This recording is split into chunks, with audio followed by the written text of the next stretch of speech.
Hey there, welcome to ShareTreck. Friends, this is Raj here. For most of the last decade, investing in the United States came in with the built-in assumption that whatever the noise, whatever the headlines, the institutions would hold, the rules would apply, and policy would stay broadly predictable.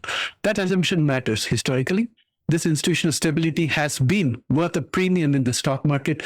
Investors were willing to pay more for the US earnings because the rules of the game didn't change overnight. But that assumption is being tested as we speak. And I want to be clear up front. Friends, this isn't a political argument, it's an investment one. I am not saying an administration is better or worse or whatever. This is purely from an investment perspective. Over the last few years, we have seen a steady erosion of norms and institutional guardrails. Whether the past administration did that or not doesn't matter. The fact remains that it wasn't felt at that time and didn't factor into the risk premium. The World Justice Project has already noted a multi-year decline in constraints on government powers within the US. It's not happening all at once, but it's happening often enough that the markets are now starting to notice. We have seen policy decision reversed quickly, legal authority challenged in court, trade policy used as leverage in ways that were once considered off limits. Think about the overturning of the Chevron deference. That was a massive shift in how federal agencies regulate everything from the environment to finance. That creates a regulatory vacuum that markets hate. Individually, any one of these things might not matter that much, but taken together, they change the risk profile.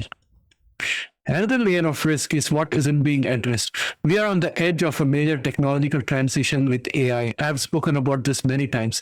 The IMF recently estimated that AI could impact up to 40% of global jobs. If AI succeeds the way many expect, it will raise productivity, but it will also displace workers. The policy response is still early, fragmented, and slow compared to the pace of change that we are seeing in terms of AI development and adoption. Youth unemployment is already a pressure point. In some major economies, it's hovering near 15% or 20%. That's not a forecast, that's a structural risk investors should be aware of. And recently, we hit what feels like an inflection point, and that's the reason why this video comes up once again. Nicolas Maduro was extracted from Venezuela and is now in US custody.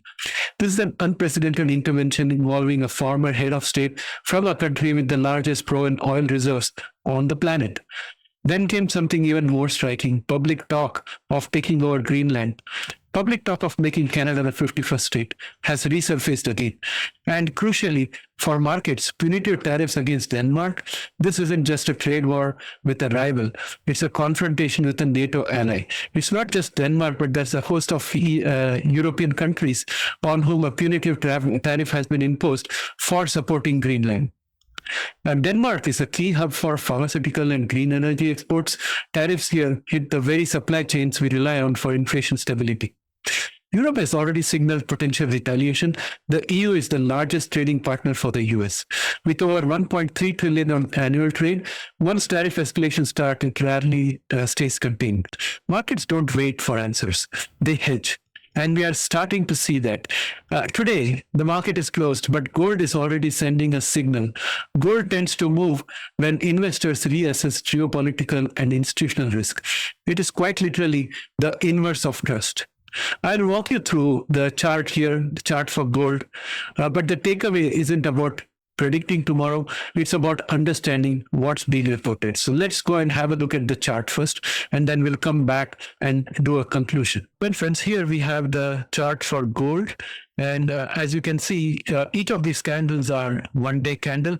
And this is the candle for now. The market is open. It's around 3 p.m. On 19th of January, while I'm recording this. Gold is now quoting at 4,670.763. It has gone above this diagonal line of resistance of the parallel channel, and it's coming very close to the longer resistance line, which happens to provide resistance today at 4,720.879. And incidentally, we have also met the target of our previous bull flag pattern. So the target we had was 4,664.246, and we have already met and exceeded that target and regressed a little bit. But we are clearly heading towards this resistance line from a very long-term long-term trend line. Let me just convert this into a 1-week chart so you can see where it is coming from.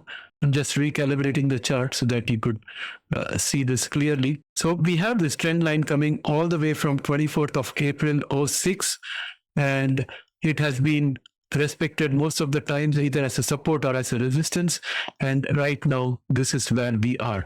So I'm just going to get back into our normal daily time frame now that we have shown the context of that line. So this is a very important line, and if we break this and confirm above it, that means gold is going up further.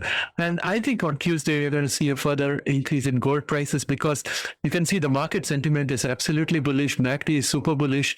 Momentum is already above average. RSI is at 70%, and there is plenty of room. In the past, we have gone all the way up to 87.75 on the RSI scale. So there is, in my opinion, there's still room on the RSI for this to go up. So all of those positives remain.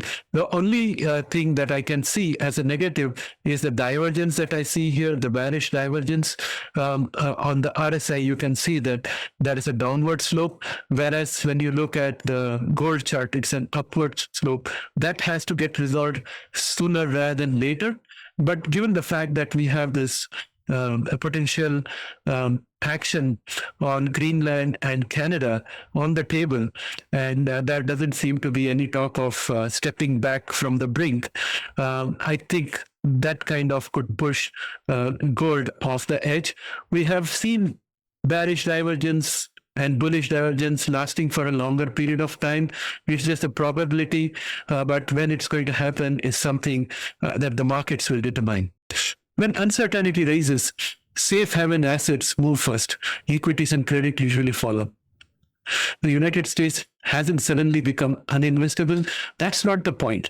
The point is that the framework many investors have used for the last 15 years, low institutional risk, predictable policy, stable alliances, no longer fully applies. We are seeing the return of geopolitical risk premium to US assets. That doesn't mean panic. It means adjustment. Country risk isn't static, and right now the market is being forced to update its assumption. Tuesday could be volatile, or it could be calm if expectations shift again. But either way, the era of assuming that shocks will always be absorbed quietly is no longer something investors should take for granted, and that's the key message. And if on Tuesday we see a whole lot of volatility happening, then I would start focusing more on Fitch and Moody's and other rating agencies to see what they are going to say, because we are seeing the 10-year yield also going up, the US 10-year bonds, Japanese 10-year bond yields are also skyrocketing. So it's a time to also keep in mind that rating agencies might spring into actions. Bond vigilantes might also come out of the woodworks. So keep all of those things in mind. And friends, as you know, I'm a retail investor like yourself. I'm not a major analyst of any sort. So these are my personal opinions based on my understanding of economics and how the stock market works. So if you have any thoughts or comments, please feel free to put it down there in the comment section. I always like to read all of your comments and get informed by it. And as I said before, this is a retail investor channel. We are trying to build a retail investor community to crowdsource market intelligence, to crowdsource trade ideas. And together, we can do much better regardless of the volatilities that we may see in the market. So I look forward to hearing from you. And once again, this is not a political video. This is purely to highlight that gold is going up, and the latest actions regarding Greenland and Canada is not going to be in a vacuum. If steps are taken to walk it back, I think the markets will start improving, gold will fall, and all the elevated bond yields will start tempering a little bit. Otherwise, that's the direction in which they're going. That's the conclusion I have. So see you on Tuesday. Bye for now.